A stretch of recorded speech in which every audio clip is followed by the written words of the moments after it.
welcome to another video. If you're new here, my name's Emma. I'm an illustrator based in Sheffield and these are my daily-ish vlogs. I also run a small business from home called Embers and Ink and I sell illustrated gifts, cards and art prints and stuff like that, things that I've illustrated myself. Today I've been getting my first international order ready. It's my first, well, I've done international orders before, but this is the first one I've done since silly old Brexit. So I put them off for a little while because there was more paperwork to have to do and hoops to jump through. But actually, I think it was all right. I think it's fine. Hopefully there shouldn't be any delays at customs because I think I've done everything as I should. If it was you that made the order, thank you so much. If there are any delays at customs, I'm really sorry. I've done everything that I was told I should do. Everything's in on my end, so I don't know. We'll see. It's one of those, we're just gonna have to see how it goes kind of moments. And you know, you can't live your life in a very safe bubble, not do it. You can, but it'd be pretty boring. So I feel good that I've initiated international orders again. Hopefully it all works as it should. Yesterday, my lovely human Andy got me some Pritt sticks. I'm happy to say it's in a cardboard package. Apparently the plastic is recyclable. If you don't know why I'm going on about this, I am Embers and Ink is a plastic free business and I am as plastic free as I can be in terms of single-use plastic. And plastic packaging really gets on my nerves. So it's really nice to see that Pritt Stick have made the effort. This isn't a Pritt Stick sponsor. This is literally just something that's happened. So I've needed some Pritt Stick because I made a little dummy book. You can see it there, the little tiny dummy book, little maquette of one of my book ideas. And I needed to stick it down. The other day, because I didn't have any glue, I had to use washi tape. And the washi tape is in between. God, doing things one-handed is tricky. Hang on. As you can see, but because washi tape isn't very sticky, I can unpick all of that, I think, without ripping the paper and stick it all together. So that's what I'm going to do now, just for the heck of it. The reason maquettes or dummy books are important is it gives you a really good idea as an author illustrator, as a book creator, gives you a really good idea of whether the pages work on their own. So I think I said this the other day, when you're making thumbnails for a book, the thumbnail, that's all on one sheet of paper usually, or over a couple of sheets. So a thumbnail is just a really low detail idea of where things might go on a page. And when you're making thumbnails, they kind of all fit. Oh, that's not really a good example, but because I've cut bits out of it to make this. But you can either do big thumbnails or you can fit them all on one sheet of paper. Like this, so you can fit them all on one sheet of paper, and they're good because you can kind of see the whole story in one.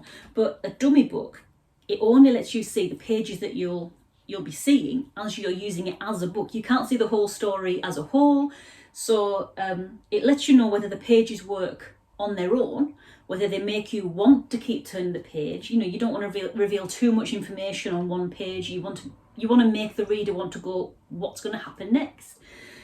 So the dummy book's really important in that respect. So it's not just, this isn't just fun for me to do, which it is. It's also quite important. So I'm going to get going and stick this down.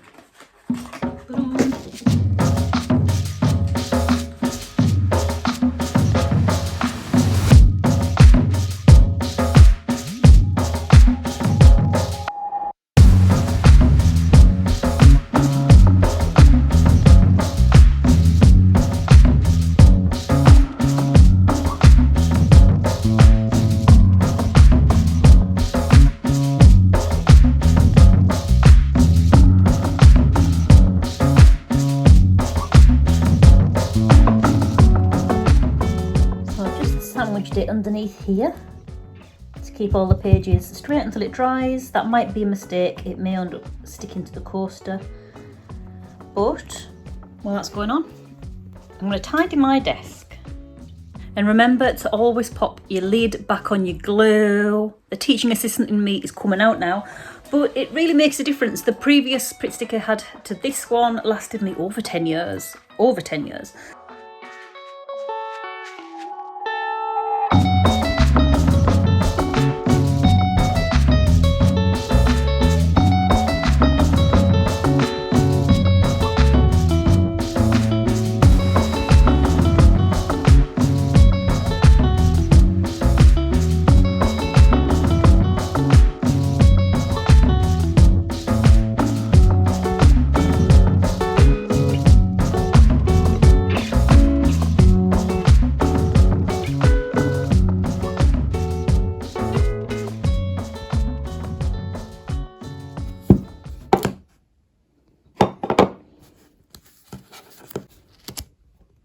Didn't stick to the coaster.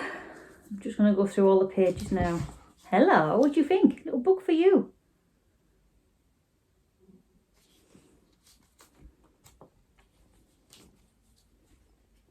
Get out of the way, please.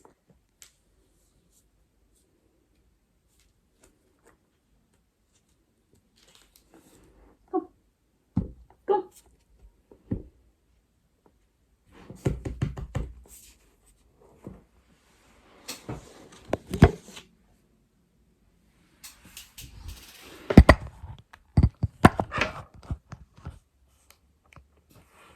Okay. So far, so good.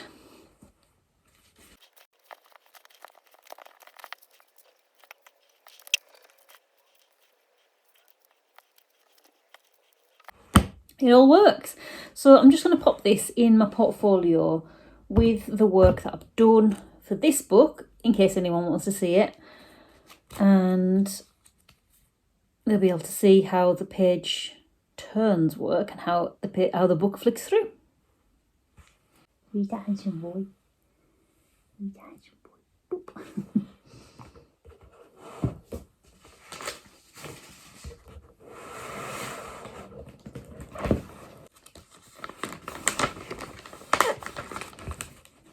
You're okay.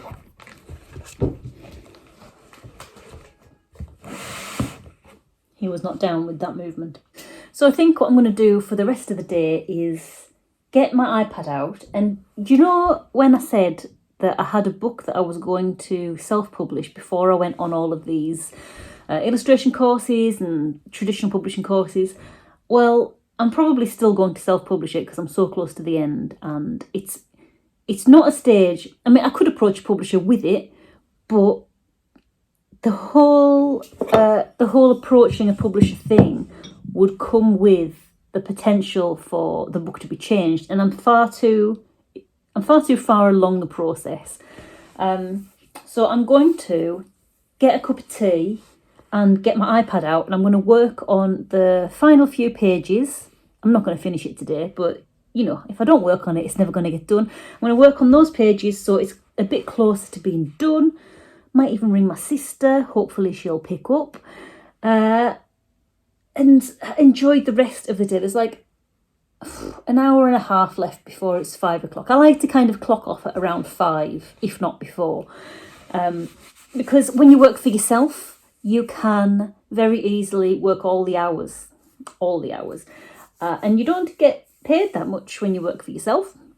So you've got to make sure the hours that you are working reflect the money that you're bringing in. So don't work yourself into the ground. There's got to be that seesaw. This is the way I think about working for yourself. So you might not earn a lot more than if you were working a traditional 9-to-5 job. So your wages might be lower, but your free time is higher. And as long as I can pay my bills, I don't want to be working myself into the ground for not a lot of money, or not as much money as I would be if I was working for someone else. So in that kind of scenario, lots of work, not a lot of money, or less money, the seesaw doesn't balance. But less money, more freedom, the seesaw it's working in my favour. So yeah, little insight into how I see working for myself. I love working for myself. Before, even though I was probably getting a bit more money as like a teaching assistant and, you know, whatever else I'd done in the past, The longer I was in kind of traditional employment, the more I realised that the job doesn't love you back. I got made redundant from one of the jobs that I absolutely loved, and it's not healthy to build your identity around a job that is basically lining someone else's pockets because they could get rid of you in a flash. And if I'm going to be working so hard, I want to be lining my pockets a little bit, even if I'm just lining it with a little bit more free time, a little bit more of my life is mine and I can start work whenever I want to. So I tend to start work not at the crack of dawn. One thing I do appreciate, I do like an early morning when I get up. I think I've got the potential to be an early riser because I really like the feeling of the potential in a day. But really, the thing that I used to dream of when I used to go out to be working for other people is another hour in bed.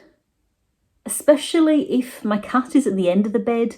I just want to appreciate those mornings in bed, working in bed, just chilling around the house, just chilling. So these are the things that I try and build into my life. So I try and avoid the guilt of I should be working.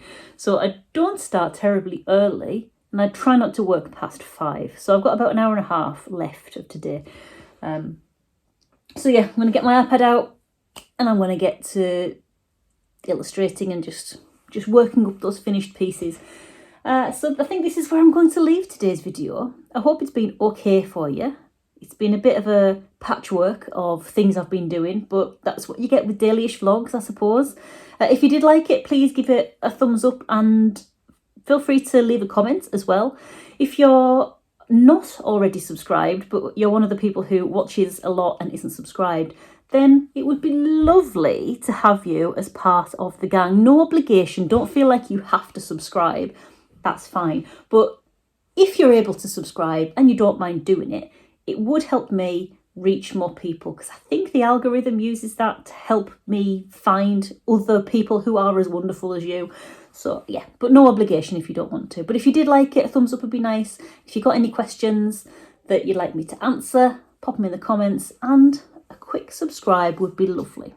But I'm going to leave this video here and I'm going to catch you in the next one. So until then, bye.